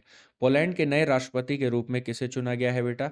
तो ये चुना गया है कैरोल नावरोकी को। ठीक है, कैरोल नावरोकी यानी कि ऑप्शन ए को। कैरोल नावरोकी पोलैंड के नए प्रेसिडेंट बने हैं। ठीक है, उन्होंने इंडिपेंडेंट कैंडिडेट के रूप में चुनाव लड़ा।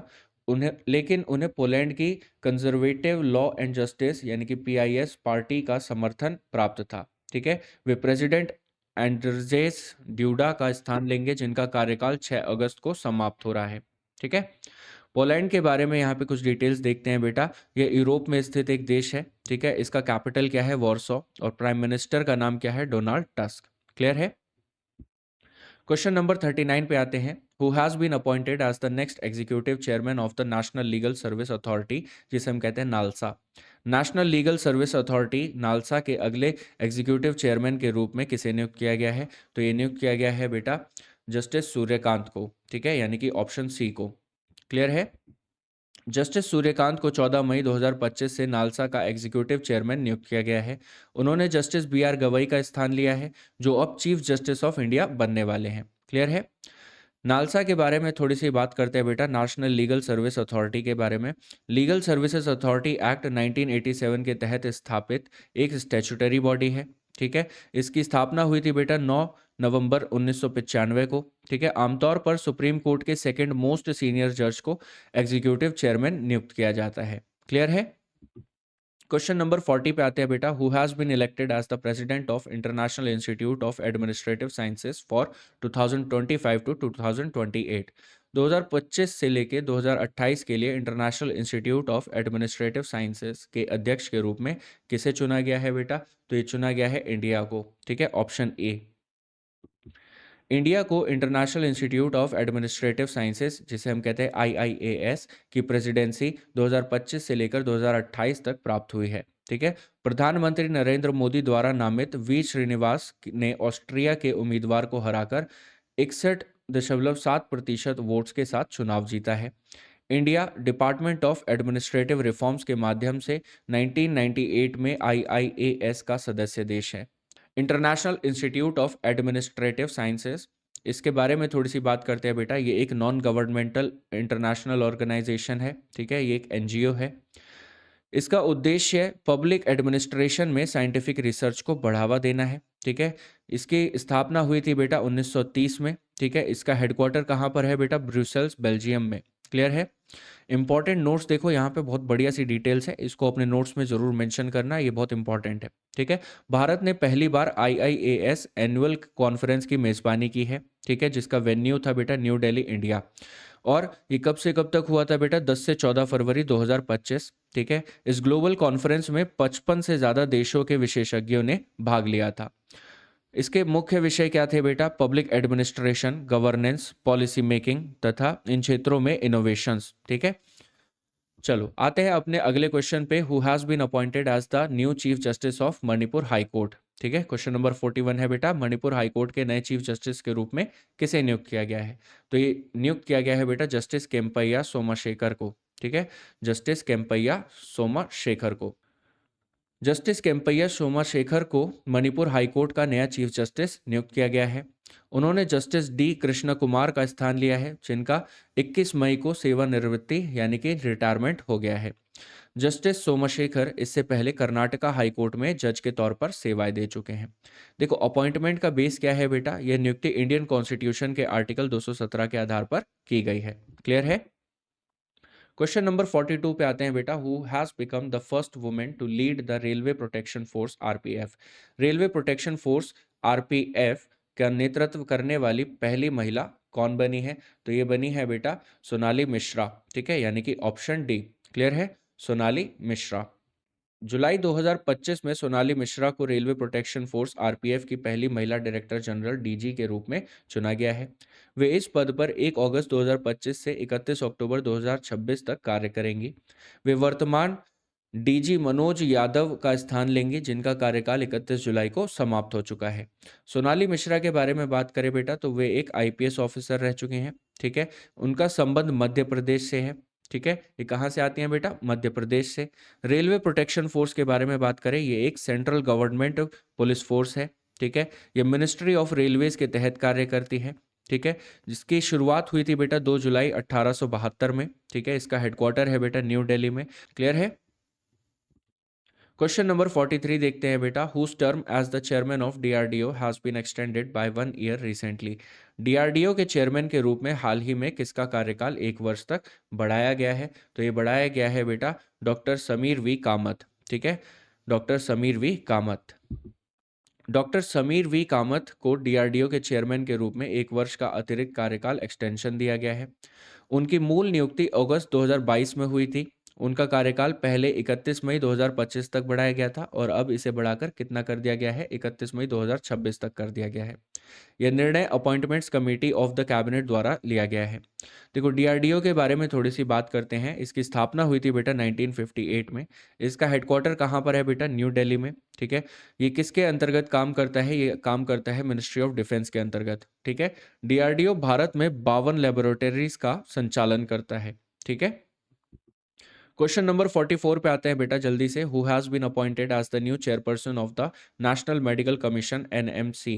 नेशनल मेडिकल कमीशन एनएमसी के चेयरपर्सन के रूप में किसे नियुक्त किया गया है, तो ये नियुक्त किया गया है बेटा ऑप्शन डी को, यानी कि डॉक्टर अभिजात चंद्रकांत सेठ को। ठीक है, डॉक्टर अभिजात चंद्रकांत सेठ को। जुलाई 2025 में डॉक्टर अभिजात सेठ को नेशनल मेडिकल कमीशन एनएमसी का नया चेयरपर्सन नियुक्त किया गया है। उन्होंने डॉक्टर बी एन गंगाधर का स्थान लिया है। ठीक है, नेशनल मेडिकल कमीशन क्या है बेटा, ये एक स्टैट्यूटरी बॉडी है। इसका कार्य क्या होता है, मेडिकल एजुकेशन को रेगुलेट करना, मेडिकल प्रोफेशनल्स का नियमन करना। ठीक है, मेडिकल इंस्टीट्यूट्स की देखरेख, मेडिकल रिसर्च को नियंत्रित करना, ये इसका कार्य होता है।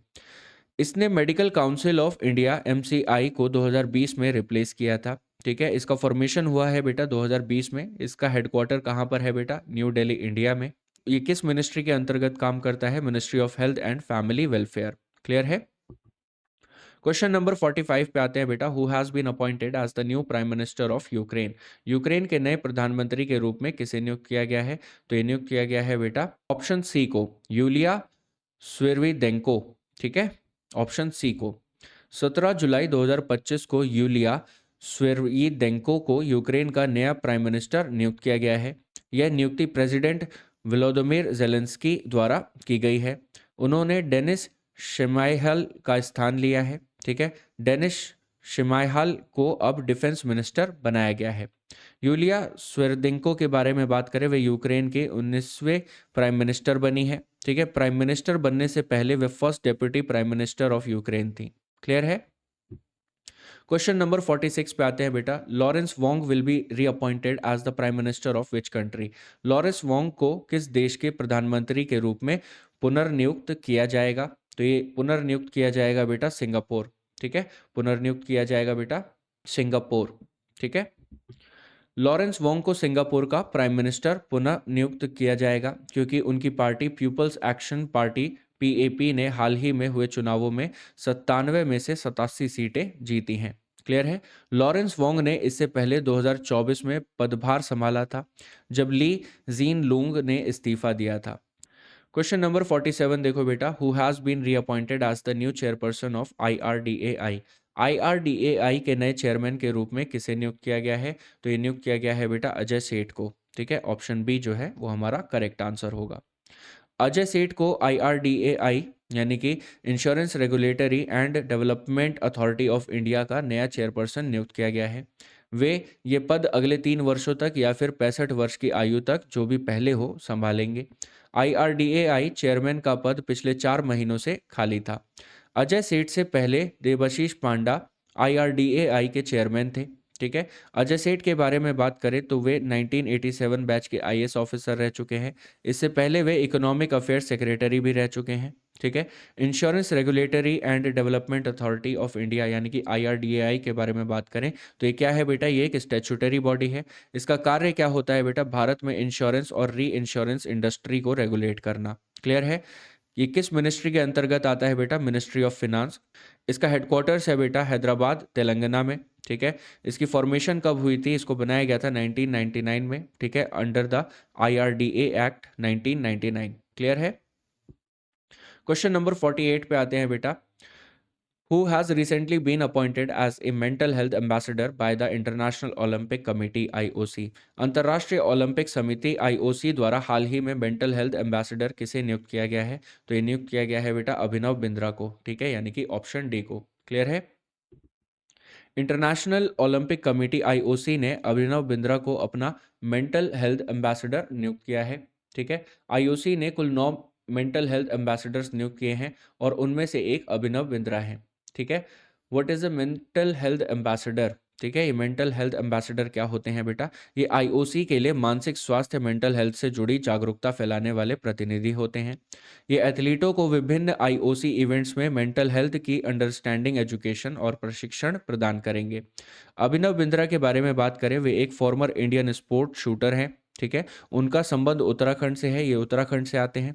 वे इंडिया के पहले इंडिविजुअल ओलंपिक गोल्ड मेडलिस्ट हैं। ठीक है। उन्होंने ये गोल्ड मेडल बीजिंग ओलंपिक्स 2008 में men's 10 metre air rifle event में जीता था। इनको कौन कौन से अवार्ड्स अब तक मिल चुके हैं? 2000 में इनको मिला है अर्जुना अवार्ड। सन 2002 में मेजर ध्यानचंद खेल रत्न अवार्ड, ठीक है, जो कि इंडिया का सर्वोच्च खेल सम्मान है। 2009 में इनको पद्म भूषण भी दिया गया है। क्लियर है?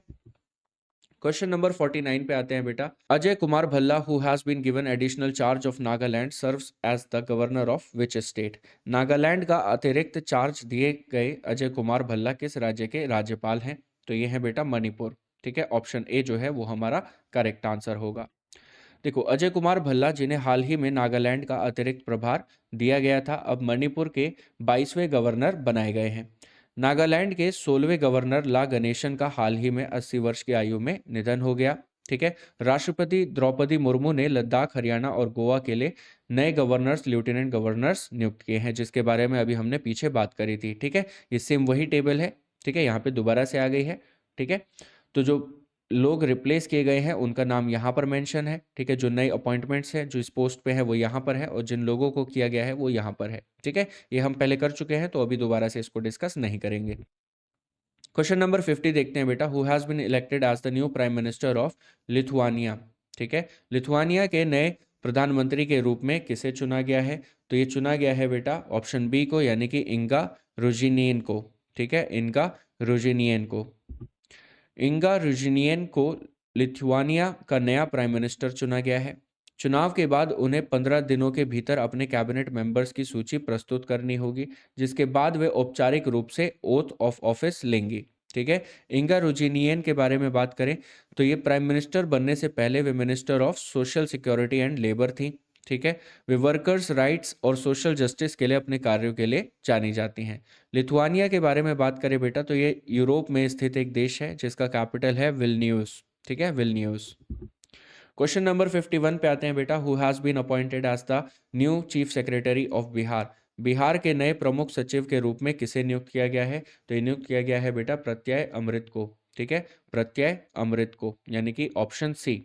इसके बारे में थोड़ी सी डिटेल डिस्कस करते हैं बेटा। प्रत्यय अमृत बिहार कैडर के 1991 बैच के आईएएस ऑफिसर रह चुके हैं। ठीक है। ये चीफ सेक्रेटरी क्या होता है बेटा? चीफ सेक्रेटरी एक IAS Indian administrative service officer होता है। ये चीफ मिनिस्टर तथा राज्य के मिनिस्टर्स के मुख्य सलाहकार, चीफ एडवाइजर होते हैं। ये राज्य सरकार के सभी डिपार्टमेंटल सेक्रेटरीज के हेड होते हैं। चीफ सेक्रेटरी राज्य सरकार का सबसे उच्च यानी कि टॉप लेवल सिविल सर्वेंट होता है। क्लियर है? क्वेश्चन नंबर 52 पे आते हैं बेटा। Indranil Bhattacharya has been appointed as a new member of the MPC. How many total members are there in the monetary policy committee MPC? MPC के नए सदस्य के रूप में इंद्रनील भट्टाचार्य को नियुक्त किया गया है। मौद्रिक नीति समिति जिसे हम एमपीसी कहते हैं उसमें कितने सदस्य होते हैं? ठीक है। तो उसमें कुल होते हैं बेटा 6 सदस्य। ठीक है। 6 सदस्य। इंद्रनील भट्टाचार्य को मॉनेटरी पॉलिसी कमेटी एमपीसी का नया सदस्य नियुक्त किया गया है। वे राजीव रंजन की जगह लेंगे और अक्टूबर 2025 से एमपीसी बैठकों में शामिल होंगे। इंद्रनील भट्टाचार्य को मार्च 2025 में आरबीआई का एग्जीक्यूटिव डायरेक्टर नियुक्त किया गया था। मॉनेटरी पॉलिसी कमेटी के बारे में बात करते हैं बेटा। ये एक स्टैट्यूटरी बॉडी है जिसे आरबीआई एक्ट 1934 के तहत बनाया गया है। ठीक है। इसका काम क्या होता है बेटा? भारत में इंटरेस्ट रेट यानी कि रेपो रेट तय करना। इसकी स्थापना हुई थी बेटा 27 जून 2016 को। ठीक है। इसे उर्जित पटेल कमेटी की सिफारिश पर स्थापित किया गया था। क्लियर है? देखो, मेंबर्स ऑफ एमपीसी की बात करें तो इसमें टोटल 6 मेंबर्स होते हैं। ठीक है। आरबीआई के 3 ex officio members, RBI governor, chairman of MPC, ठीक है, डेप्यूटी गवर्नर और executive director. Government of India द्वारा नियुक्त 3 मेंबर्स होते हैं। इनका कार्यकाल 4 वर्ष का होता है बेटा। आरबीआई के मेंबर्स का कार्यकाल कितना होता है? जब तक वे आरबीआई में अपने पद पर बने रहते हैं। ठीक है। मीटिंग्स की बात करें तो एमपीसी साल में कम से कम 4 मीटिंग्स कराती है। ठीक है। क्वेश्चन नंबर 53 पे आते हैं बेटा। Who has been appointed as the president of the advertising agencies association of India. Advertising agencies association of India के अध्यक्ष के रूप में किसे नियुक्त किया गया है? तो ये नियुक्त किया गया है बेटा श्रीनिवासन के स्वामी को। ठीक है, ऑप्शन ए जो है वो हमारा करेक्ट आंसर होगा। क्लियर है? Advertising agencies association of India AAAI, ठीक है, ने श्रीनिवासन के स्वामी जो RK स्वामी लिमिटेड के चेयरमैन हैं, उनको 2025 से 26 के लिए अपना नया प्रेसिडेंट चुना है। Advertising agencies association of India क्या है बेटा? इसकी स्थापना हुई थी 1945 में। ये भारत की एडवर्टाइजिंग एजेंसीज की शीर्ष एपेक्स संस्था है। ठीक है, इसका मुख्य कार्य क्या होता है बेटा? देश की सभी एडवर्टाइजिंग एजेंसीज के कलेक्टिव इंटरेस्ट का प्रतिनिधित्व करना। ठीक है, गवर्नमेंट, मीडिया ऑर्गेनाइजेशंस और अन्य स्टेक होल्डर्स के साथ सकारात्मक एवं प्रभावी डायलॉग्स स्थापित करना। क्लियर है? क्वेश्चन नंबर 54 पे आते हैं बेटा। MR Srinivasan who was recently passed away, ठीक है, was associated with which field? हाल ही में निधन होने वाले MR श्रीनिवासन किस क्षेत्र से जुड़े थे? तो ये जुड़े थे बेटा हमारे साइंस से। ठीक है, ये थे साइंटिस्ट। ठीक है, तो ये साइंस क्षेत्र से जुड़े हुए थे। क्लियर है? प्रसिद्ध परमाणु वैज्ञानिक डॉक्टर MR श्रीनिवासन का 95 वर्ष की आयु में निधन हो गया। उन्होंने भारत के न्यूक्लियर एनर्जी सेक्टर में अत्यंत महत्वपूर्ण योगदान दिया है। वे एटॉमिक एनर्जी कमीशन AEC के चेयरमैन भी रह चुके हैं। ठीक है, डॉक्टर MR श्रीनिवासन के बारे में बात करें तो उनका संबंध कहाँ से था बेटा? कर्नाटका से। इनका जो मेजर कंट्रीब्यूशन है, जो अचीवमेंट्स हैं, उसके बारे में बात करते हैं। 1955 में उन्होंने department of atomic energy join किया और डॉक्टर होमी भाभा के साथ भारत के पहले न्यूक्लियर रिसर्च रिएक्टर अप्सरा पर काम किया। 1959 में वे भारत के फर्स्ट न्यूक्लियर पावर स्टेशन के प्रोजेक्ट इंजीनियर बने। 1984 में वे एटॉमिक एनर्जी बोर्ड के चेयरमैन थे। ठीक है, 1987 में उन्हें एटॉमिक एनर्जी कमीशन का चेयरमैन नियुक्त किया गया और वे डिपार्टमेंट ऑफ एटॉमिक एनर्जी के सेक्रेटरी भी बने थे। उन्होंने nuclear power corporation of India limited NPCIL की स्थापना की और इसके पहले चेयरमैन बने। इनके अवार्ड्स की बात करें बेटा तो इनको पद्म विभूषण मिला था 2015 में, पद्म भूषण मिला था इनको 1990 में। ठीक है, और पद्मश्री मिला था इनको 1984 में। क्लियर है? क्वेश्चन नंबर 55 पे आते हैं बेटा। Recently Padmashri recipient Suryamukhi Devi has passed away, she was associated with which field? हाल ही में पद्मश्री प्राप्तकर्ता सूर्यमुखी देवी का निधन हो गया। वे किस क्षेत्र से जुड़ी थी? तो वो जुड़ी थी बेटा हमारी क्लासिकल डांस से। ठीक है, क्लासिकल डांस से। क्लियर है? जुलाई 2025 में सूर्यमुखी देवी का 85 वर्ष की आयु में निधन हो गया। वे प्रसिद्ध मणिपुरी क्लासिकल डांसर थी। ठीक है, थीएम सूर्यमुखी देवी, इनके बारे में थोड़ी सी बात करते हैं। उनका संबंध किससे है बेटा? किस राज्य से? मणिपुर से। वर्ष 2025 में उन्हें पद्मश्री से सम्मानित किया गया था। ठीक है, मणिपुरी डांस क्या होता है बेटा? ये भारत के 8 प्रमुख क्लासिकल डांस में से एक है। ठीक है, जिसका ओरिजिन हुआ है बेटा मणिपुर में। इस नृत्य में मुख्य रूप से लॉर्ड कृष्णा और राधा की डिवाइन पास्ट टाइम्स यानी कि लीलाओं का प्रदर्शन किया जाता है। क्लियर है? क्वेश्चन नंबर 56 देखते हैं बेटा। Shibu Soren who passed away in August 2025 had been the chief minister of which state? अगस्त 2025 में निधन होने वाले शिबू सोरेन किस राज्य के मुख्यमंत्री रह चुके हैं? तो ये रह चुके हैं बेटा हमारे झारखंड के। ठीक है, ऑप्शन ए जो है वो हमारा करेक्ट आंसर होगा। शिबू सोरेन का 81 वर्ष की आयु में निधन हो गया। वे एक वरिष्ठ भारतीय राजनीतिज्ञ थे। निधन के समय वे राज्यसभा के सदस्य के रूप में सेवाएं दे रहे थे। वे हेमंत सोरेन वर्तमान में झारखंड के 5वें चीफ मिनिस्टर के पिता थे। ठीक है, शिबू सोरेन की बात करें तो वे झारखंड से संबंध रखते थे। वे झारखंड मुक्ति मोर्चा यानी कि JMM पार्टी के प्रेसिडेंट भी रहे हैं। वे झारखंड के तीसरे चीफ मिनिस्टर भी रहे थे। उन्होंने 2006 में मिनिस्टर ऑफ कोल के रूप में भी कार्य किया था। क्वेश्चन नंबर 57 देखो बेटा। Indian politician Satyapal Malik has passed away, he had not been the governor of which of the following states? भारतीय राजनेता सत्यपाल मलिक का निधन हो गया। वे निम्नलिखित में से किस राज्य के राज्यपाल नहीं रहे? ठीक है, तो यहाँ पे हमें 4 ऑप्शन दे रखे हैं। हमसे पूछा गया है कि वो किस राज्य में राज्यपाल के रूप में भूमिका नहीं निभा रहे थे। तो यहाँ पर जो करेक्ट आंसर होगा बेटा वो होगा ऑप्शन बी। ठीक है, राजस्थान। क्लियर है? राजस्थान में ये राज्यपाल की भूमिका नहीं निभा रहे थे। सत्यपाल मलिक जो जम्मू कश्मीर के पूर्व गवर्नर रह चुके हैं, उनका 79 वर्ष की आयु में निधन हो गया है। ठीक है, इनका बर्थ प्लेस था, वे उत्तर प्रदेश के बागपत डिस्ट्रिक्ट में जन्मे थे। ठीक है, इनका टेन्यूर क्या था बेटा, as a governor, governor of Jammu Kashmir. ठीक है, अगस्त 2018 से अक्टूबर 2019 तक। ठीक है, और इनकी जो अदर गवर्नरशिप्स हैं उसके बारे में बात करें तो ये गवर्नर ऑफ बिहार रह चुके हैं अक्टूबर 2017 से लेके अगस्त 2018 तक। ठीक है, 18वें गवर्नर ऑफ गोवा भी ये रह चुके हैं। ठीक है, 21वें गवर्नर ऑफ मेघालय जो कि अक्टूबर 2022 तक के रहे हैं। ठीक है, इनके पॉलिटिकल करियर की बात करें तो उन्होंने उत्तर प्रदेश का प्रतिनिधित्व राज्यसभा में किया है 1980 से लेके 1986 में। ठीक है, 1986 से लेके 1989 तक। क्लियर है। क्वेश्चन नंबर 58 देखते हैं बेटा, B Saroja Devi who passed away recently was associated with which field. हाल ही में निधन होने वाली बी सरोजा देवी किस क्षेत्र से जुड़ी थी? तो ये जुड़ी थी बेटा ऑप्शन डी सिनेमा से। ठीक है, ऑप्शन डी सिनेमा से। 14 जुलाई को बी सरोजा देवी का 87 वर्ष की आयु में निधन हो गया। वे एक भारतीय अभिनेत्री थी जिन्होंने 200 से अधिक कन्नड़ा, तमिल, तेलुगु और हिंदी फिल्मों में काम किया है। ठीक है, सरोजा देवी के बारे में बात करें तो उनका संबंध कर्नाटका राज्य से था। ठीक है, इनको अवार्ड्स मिले हैं पद्म भूषण, ठीक है, 1992 में, और इनको पद्मश्री से सम्मानित किया गया था 1969 में। क्लियर है। क्वेश्चन नंबर 59 देखते हैं बेटा, Padmashri awardee Maruti Chitampalli passed away in June 2025। He was related to which field. June 2025 में निधन होने वाले पद्मश्री प्राप्तकर्ता मारुति चितमपल्ली किस क्षेत्र से जुड़े थे? तो ये जुड़े थे बेटा हमारे environment and wildlife conservation, यानी कि ऑप्शन सी जो है वो होगा हमारा करेक्ट आंसर। ठीक है, पद्मश्री पुरस्कार से सम्मानित मारुति चितमपल्ली का 93 वर्ष की आयु में निधन हो गया। वे एनवायरनमेंट और वाइल्ड लाइफ कंजर्वेशन के लिए प्रसिद्ध थे। वे महाराष्ट्र से संबंध रखते थे।